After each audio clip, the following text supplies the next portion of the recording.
Hi, everybody. David Nour with my business partner, Jenn Cordz. Hello, Jenn. Hi, Nour. How are you? I'm great, thanks. I want to welcome our audience to another episode of our Intelligent Growth live stream.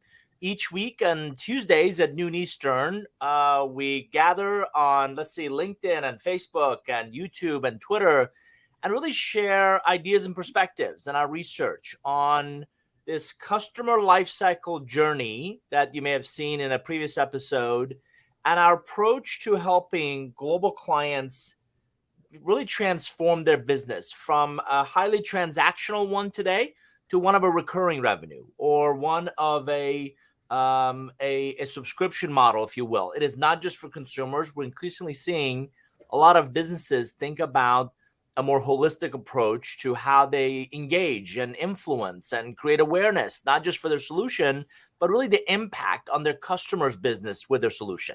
So this idea of intelligent and profitable growth comes from our deeply rooted belief that growth at any cost is silly and it's expensive and myopic in many ways. So what does intelligent growth look like? What does hopefully profitable growth look like? And by the way, none of us have ever seen a company that can cut its way to growth. So, how do you build a sustainable business model that can grow the individuals, can grow teams, grow the organization, grow shareholder value, and really become a lasting entity in the impact that it creates for its customers, for its ecosystem over time. So today's episode is focused on something that I'm really proud of, we're really proud of, which is the next book. It's Relationship Economics is the name of it. And this is the third edition of this book. I wrote the first one in 2008. Subsequent edition, the second one, paperback, came out in 12. And friends at Wiley were kind enough to ask me to completely rewrite this for the post-pandemic world. So Jenn and I are going to talk about and give the audience an overview of this new book, and happy to answer questions that you may have as we go as well. Jenn, over to you. Thanks, Nour.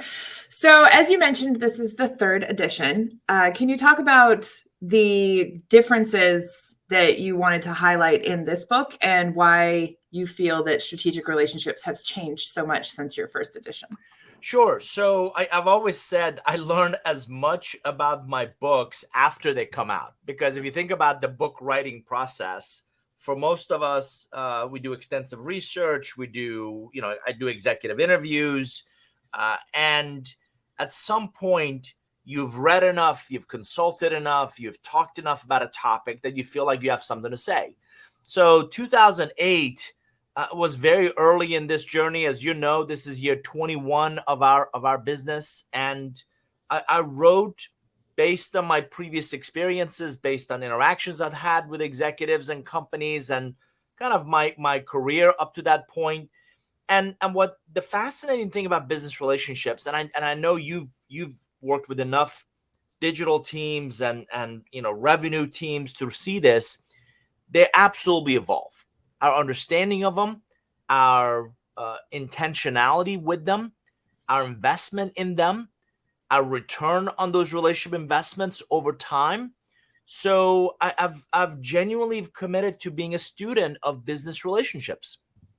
And I think most business professionals can relate to this comment that in the 3+ years of this global pandemic, if you think about it a second, particularly when we're all locked down, we didn't spend more time with more people.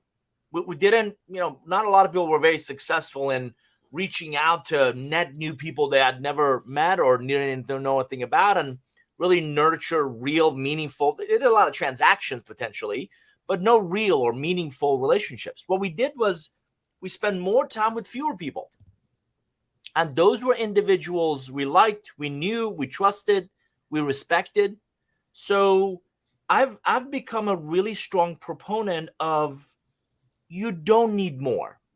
Think about it a second. Everybody you and I meet wants more customers, want more prospects. We want more, and let's just add more. And I'm like, okay, what if, again, hashtag crazy talk. We focused on fewer, but they were deeper. They were more meaningful. They were more strategic. could you pay more attention to those fewer relationships and create bigger impact in their lives, in their work, in the results or the outcomes thereafter? So the pandemic was one reason to rewrite it.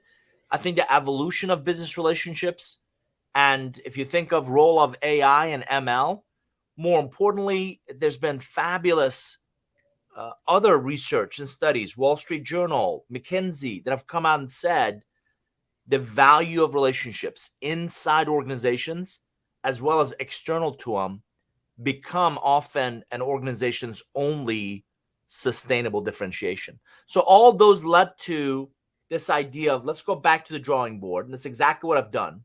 Completely rewritten this book. Let's keep some of the nuggets that were battle tested over the last 18 years, 20 years, keep those, but then enhance those with kind of the post-pandemic lens, if you will. Nice. That sounds like all really good reasons to rewrite the book. Related to what you said about relationships evolve and they grow, just like businesses evolve and grow. Can you talk about like the 6 phases of strategic relationships that you touch on in the book? Sure. So as I mentioned, if you believe the assertion that beyond your products and services, let's just, you have fabulous products, you have fantastic service. Those in many ways are table stakes. That's kind of what's expected of you, your team, your organization. So if you believe the assertion that relationships are your only sustainable differentiation, ideally you're developing those relationships in a continuum over time. So said another way, you and I initially meet, and then we kind of through several interactions, and I talk about in person, virtual, increasingly global. So we have Zoom meetings where we meet for a cup of coffee, we meet at a conference, and human nature, and particularly in a business context, is always seeking value. What is it that you say? What is it that you share? Your perspective, your lens, the questions you bring up that kind of have a light bulb go off in my head that this person is interesting. This person adds value. Ooh, I want to know more. So and sociologists tell us when we meet somebody, we give, they take, they judge, they give back, we take, we judge, we give back. And it's this natural exchange. Too much, too fast. You're like, whoa, dude, we just met. Not enough. And you're like, why is that person cold or distant or shady? We literally make up our first impressions in about 7 to 10 seconds. We spend the next 10 minutes cementing that. Ooh, I knew she was no good. Or, ooh, he sounds really intelligent. So that's how we interact. And what's really critical is that each subsequent interaction is value-based. Because if you and I have a conversation and I walk away with, well, that was a waste of time, you're not giving me a reason to come back. Or if we have a meeting and you didn't ask great questions that made me think and really challenge some of my assumptions, you're not really giving me a reason to want to meet with you again. So in each interaction, if there's mutual exchange of value, the perception becomes, I want to continue. And as long as there's value exchange, doesn't have to be monetary, could be ideas, could be perspectives, could be, ooh, that's interesting, I haven't thought about it that way. You continue to nurture this relationship and you go from awareness to now we're collegial to, oh, this person is now of greater value. If that's the natural exchange, coming back full circle to your question, we found and we identified, and I wrote in the book, 6 unique phases that really astute relationship developers go through. From planning, like, why am I building this relationship? Why is this relationship important to me? How will I nurture it? How will I add value over time? All the way through the real engine, which is about nurturing and sustaining and really developing that relationship over some period of time. And ultimately, what you want to do is not just relationship creation, but relationship capitalization. And that is not, it's really important that I highlight, that is not about using people. It's about you've made this investment. You've nurtured that relationship over some period of time through, again, nurturing and sustaining. So now how do you capitalize that relationship to create real value in your efforts, in the outcomes you're after? Does that make sense? Does that resonate? That does make sense. And you and I have talked about in our customer lifecycle journey maturity model, uh, a lot of organizations struggle in the engagement and the attraction phase, but then also showing their impact. How do you see that relationships and nurturing of those relationships can help businesses actually grow in their kind of go-to-market function? Sure. So again, one of the fascinating research points that we found in this journey is the quantifiable value of transparency, right? So, for some reason, we've been taught in business over the years, keep your cards close to the vest and never tell anybody what you're up to and what you're doing. And I think increasingly, people are suspect of that level of secrecy, that level of just inability or unwilling to be transparent. So if I think about a sales organization, you know it, the client knows it, the partner knows it, everybody knows it. You're there to sell something. Yes. So I don't think that's something to hide. Listen, we want to demonstrate the value that this product, this solution, this different approach brings. And let's just start with, is it viable? Is it viable for your environment? Does it in fact do what we're proposing that it does? If so, would love to work together. Would love to have you become a marquee client in us working together. But so transparency goes a long way in really when you create that awareness of what the goal is. It cannot be transactional. Increasingly, I think in a sales environment, if the client sense that all you're there is to close a deal, they're going to treat it as such. And they're going to go look for lesser expensive, more available products and services. And there's little to no loyalty in that process. Conversely, if you build and nurture real relationships that are going to be there through the good and the bad, and you can't just say that, you have to demonstrate it. The other side has to feel it. Then there's a very high likelihood that not only you'll get the sale in that customer lifecycle journey, but if you stay with it, and you and I've talked about this, organizations not investing enough in the customer success and in creating the outcomes and the impact the client's looking for and giving them a reason, not just to renew, but to expand and to scale and to build a deeper, richer relationship with you. So this plays really nicely with our customer lifecycle maturity model, because I've always said to clients, and you've heard me say this, that the relationship starts when somebody buys. Yes. That's when it really starts, because now I want to see you deliver on the promises you made early in this process. And will you be there when we need help with implementation, integration? It isn't working. It isn't delivering the results. It's causing conflict. The data is not bidirectionally syncing, on and on and on. That you and I know comes in a lot of the post-sale environments. So it goes back to, you can't just say it. You have to demonstrate it. And if you double down on the long tail value of the relationship, you'll do a heck of a lot more than just mere transactions. Absolutely. The customer or the prospect needs to feel that you're actually a partner with them versus just a vendor, to your point, wanting to sell them something. So recently I saw on LinkedIn, you posted like top 10 reasons why networking doesn't work or why people struggle with networking as a Nour new nugget. And it was really interesting to me because a lot of people may equate some of those networking tips as them building strategic relationships. Can you define for our audience the difference between networking and actually building a strategic relationship? Sure. You're gonna love this. The title of the first chapter in the book is Networking Equals Not Working. If you think about it, it's one letter away, right?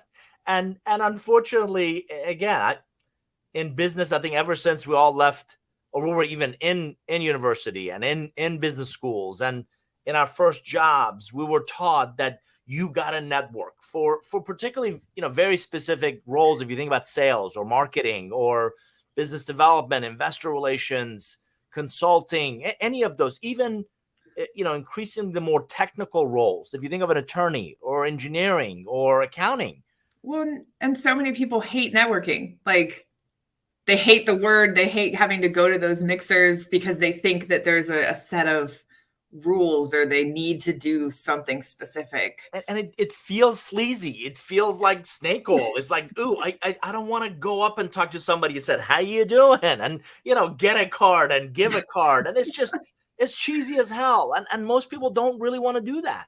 So instead, I coach people to, if you think of networking as highly transactional, right? Just that, get a card, give a card, try to sell something to somebody. Relationships are much more authentic. Relationships are, people describe them as, you build and nurture trust, and you have each other's vested interest, and you go out of your way to make sure they're okay. They become friends. The challenge is networking events by definition are transactional. It's professional speed dating, right? Whether it's, the goofy virtual versions we've done the last several years, or more increasingly now we're getting back together in person. It's how many people can I talk to and how many cards can I get? And, it's silly at best. So my approach to this idea of building and nurturing relationships, as I said earlier, number one, fewer. So if you think about it, there's a reason there are guardrails against a 200-foot cliff on a road to keep you out of that ditch. So similarly, what are the guardrails for the types of relationships most conducive, most relevant to your world? And I often talk about not an ideal customer profile that you and I have seen a lot of organizations create, but what's an ideal relationship profile for you as an individual, for your team, for your organization? And that is unequivocally not a one-size-fits-all. It's very relevant to where we are, where we're going, how we plan to get there, and which relationships will be enablers of our success. So get crystal clear on that ideal relationship profile. Said another way, you cannot date everybody. Who are you trying to date, and why? And what reasons are you giving them to want to date you back? This is genuinely professional dating to figure out if you want to become customers or partners or investors or any of those reasons that we seek relationships for. So if you are intentional about it and you're focused on the right profile, then the next step becomes, how do I become an object of interest? How do I pique their interest, get their attention? How do I whet their appetite with some unique lens, perspective, value that we can bring? And Jenn, here's the key. The other thing that a lot of people at networking do, you sit there, you be quiet. Let me tell you how great I am in 30 seconds or less. I mean, the whole notion of an elevator pitch makes me cringe. Like, I don't want to be pitched in an elevator. Unless you're a baseball player, don't pitch anybody. Let's have conversations. Let's have discussions. Let's have real exchange of ideas and value that makes this much more interesting versus, some scripted whatever.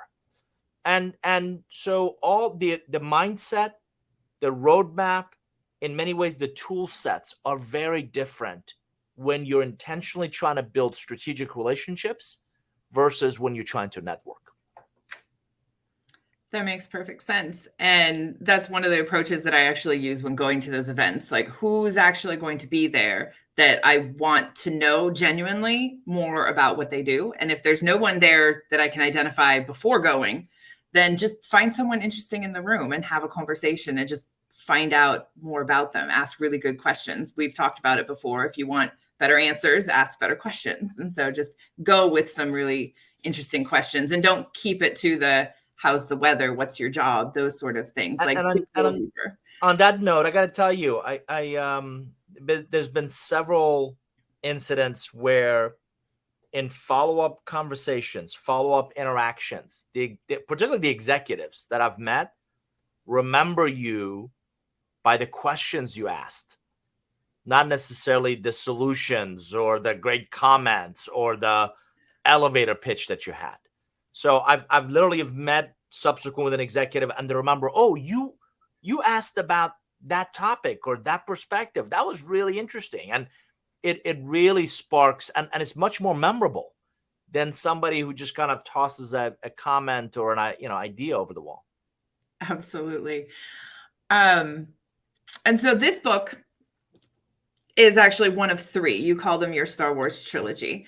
Can you talk about how the three intersect? Because they all do share ideas, and reading the three of them in a specific order, or even just reading the three of them in general and applying what you learn in all of them can really help you grow professionally and personally. So can you kind of talk about why the three make sense together, and then maybe the best order in which somebody should read them? Well, the audience would be delighted to hear that I'm not writing Harry Potter, right?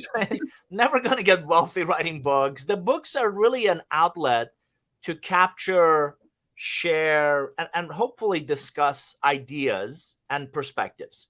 So as I mentioned earlier, I've been a student of business relationships for 20 plus years now. And one thing that I've learned is relationships don't make sense by themselves. It's not a standalone concept. So when I initially wrote relationship economics, it was all about how to be more intentional as an individual about the relationships you choose to invest in. The second book, Co-Create, was this premise that none of us have all the answers. So what if you co-create a unique solution, a unique perspective, a unique lens, a unique potential answer through a few strategic relationships? Curve Benders, the third in this Star Wars trilogy, is all about the future of work, all about the evolution of our learning and growth, and this idea of nonlinear growth that I believe is the only way for all of us to remain relevant. Again, through a few really impactful, perhaps lifelong strategic relationships. So the common thread between these ideas are all about relationships. And you're exactly right in that the Star Wars trilogy, if you watch, episode 4, 5, and 6, you'll get to know Luke Skywalker. If you watch each one individually, if you watch them all, you get to know Luke Skywalker a lot better because the story makes a lot more sense. So I would encourage the audience in that order. Relationship economics is about you as an individual, and to a greater, as you expand a team and an organization, really focusing on what I believe is your single biggest asset beyond your educational foundation, beyond your professional pedigree. The breadth and depth of the relationships you build are going to create, open new doors, create opportunities, create access, and set you apart from your peers. So that's a really good starting place. Co-creation is then very scenario specific. So I'm faced with this challenge. I'm faced with this opportunity. We don't have all the answers, whether it's a customer or a partner or an investor or media, or how do we co-create a solution? By the way, it could also be two or more parties that come together and create or co-create the solution. And then ultimately, Curve Benders is about the future of work. It's about forces that are going to continue to disrupt the way we work, live, play, and give to others. So how do we take a few of these relationships and really develop a lasting impact in our lives, in our growth, and by the way, in the lives and growth of others? So that's the stair step that I've written about. I'm excited about. It's also shaping in many ways the next several books of how I think about relationships and their impact in our work and our lives.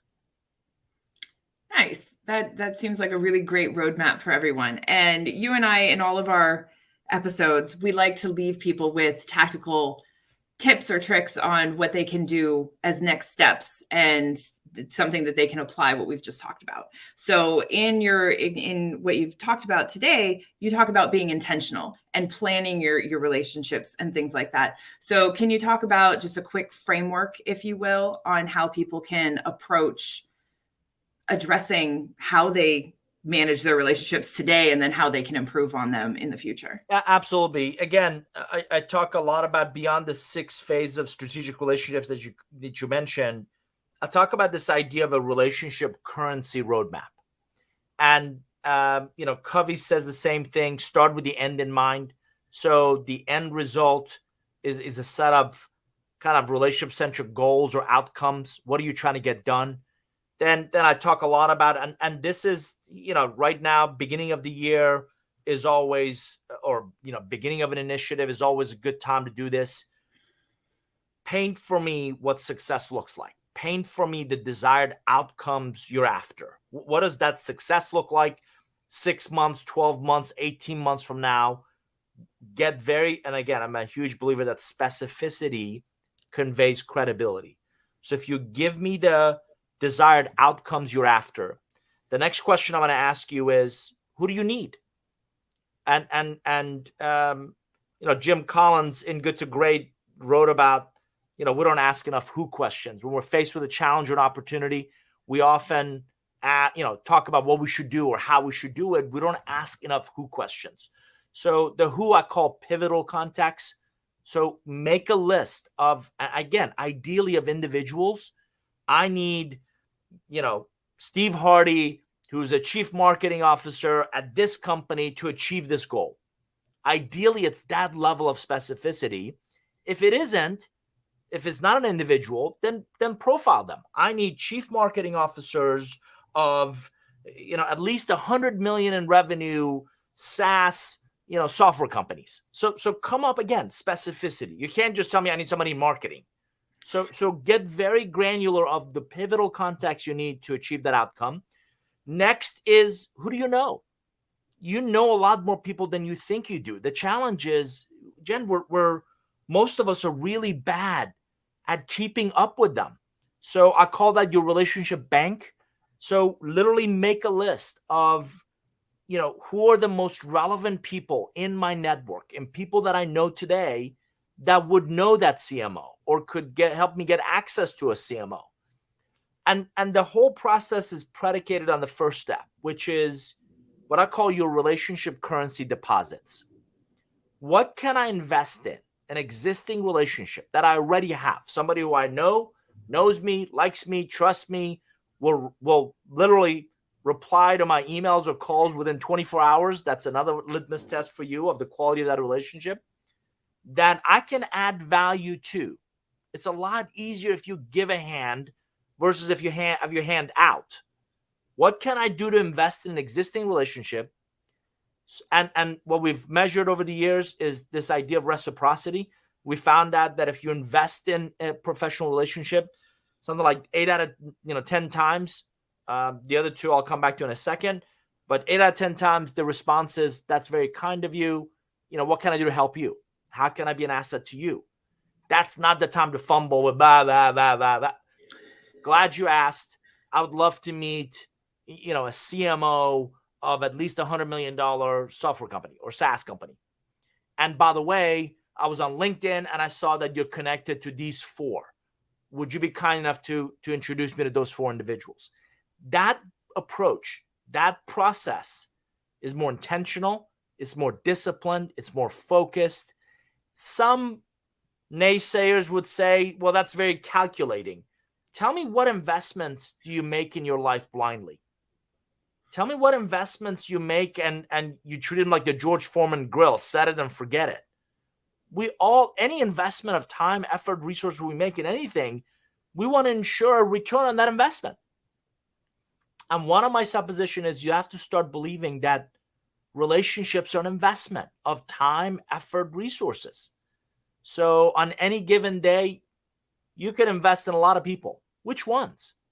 And how do you know? And why those people versus others?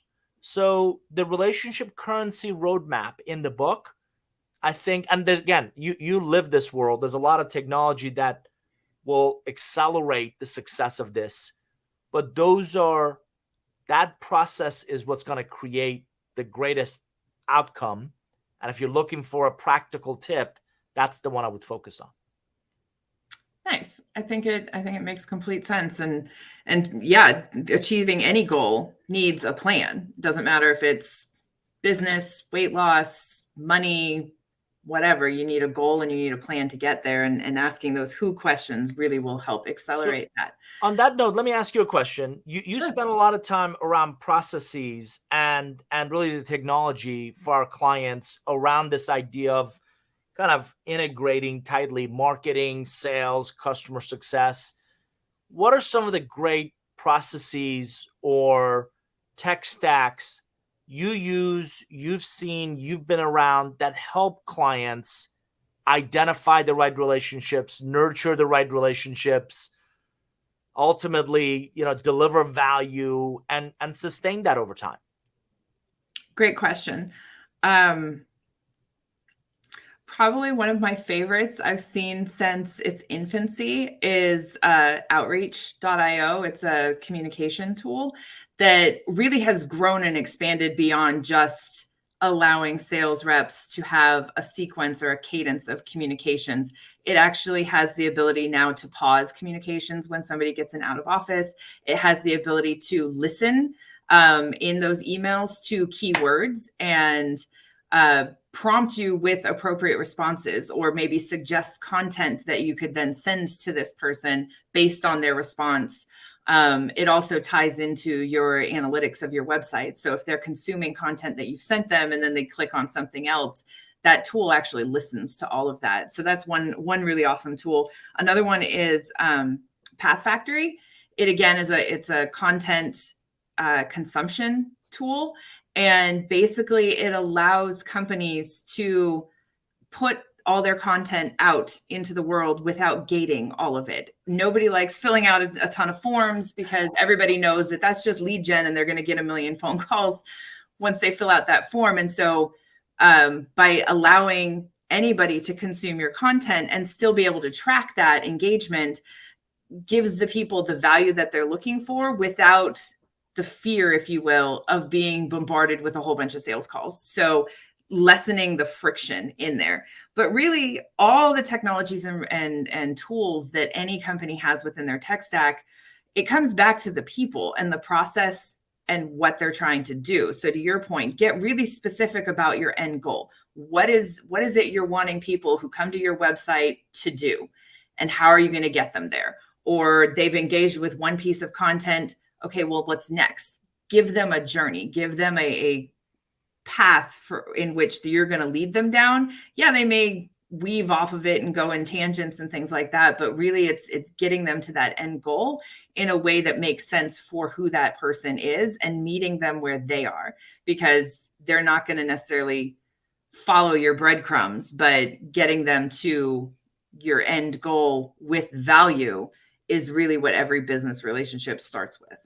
And for our audience, just a clarification: this episode is not sponsored by Outreach or any of these companies. No. This is Jenn's personal favorites. Candid perspective on, if you don't invest in building and nurturing relationships with individuals, end of the day, there's no relationship between logos or buildings. It's individuals.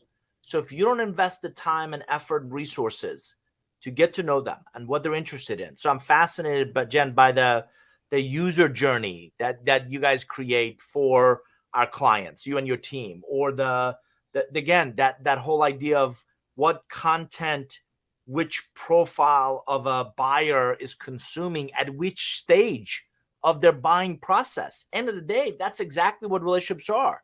How do I become an object of interest? How do I add value? How do I leave them wanting more? And if you do that, now you're creating this reciprocal value. And I've always said, you've heard me say this, a sale, and I think we all learned this ever since we were teenagers and we started dating, right? A sale is a series of yeses. So what's the next yes? How do we get to the next yes of interacting and respecting people's bandwidth, their time, and ensuring that you don't waste it? And I would also go a step further. I mean, we talked about what technologies that I like best. relationships are not only external facing, like you need relationships inside your business as well. And so right now there is a move in the ops function to transition everything to RevOps, which is this methodology that everything's under one umbrella, if you will. But there are many organizations that aren't ready to make that transition. And so they still do have marketing ops, sales ops, customer success ops, and their individual teams. They're all playing within the same tech stack.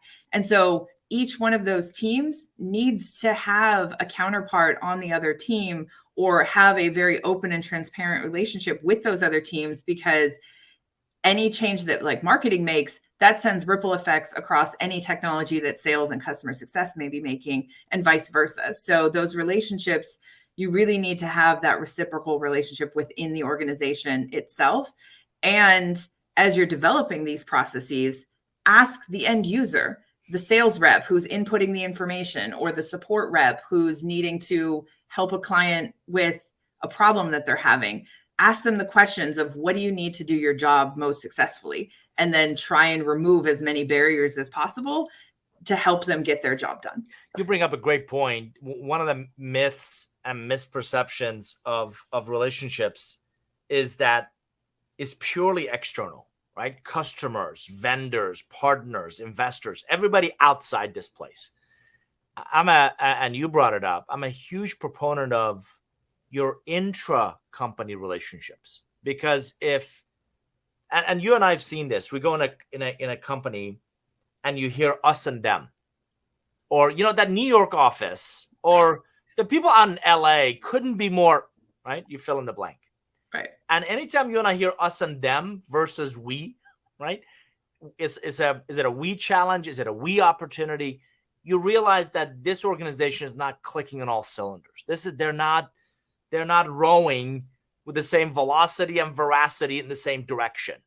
So really critical for every leader to become a champion of the internal relationships and to really go out of the way to ensure consistent, professional communication, collaboration. I couldn't disagree with you more, but you know what? Let's find a way to work together for that common good, for that common mission, common vision, or even a common enemy, like a competitor or overregulation. So again, it's an investment that I don't see enough organizations make. And whether in a slow economy or down economy or post-pandemic economy or inflationary economy, those relationships will unequivocally set individual leaders, individuals in general, teams, organizations apart.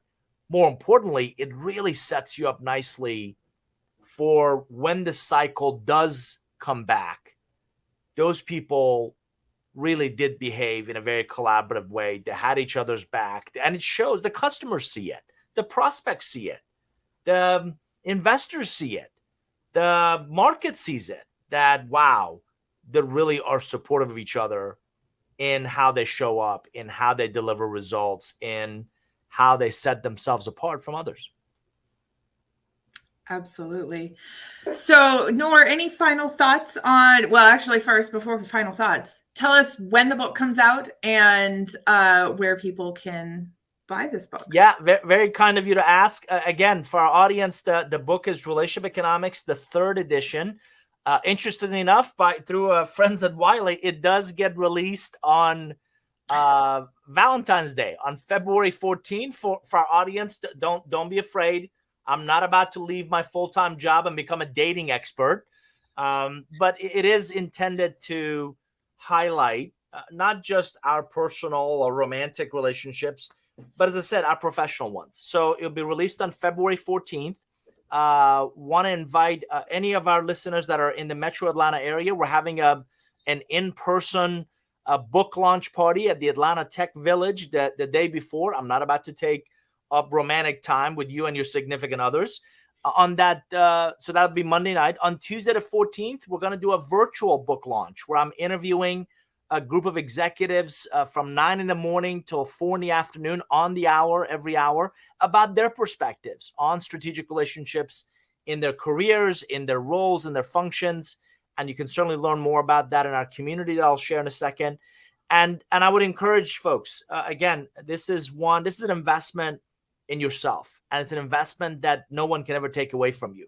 So it's all about how do you transform, again, as the book title says, how do you transform everyday contacts into business contacts, into really lasting, into impactful, into, I would dare to say, transformational kind of professional success, into long-term really relationships.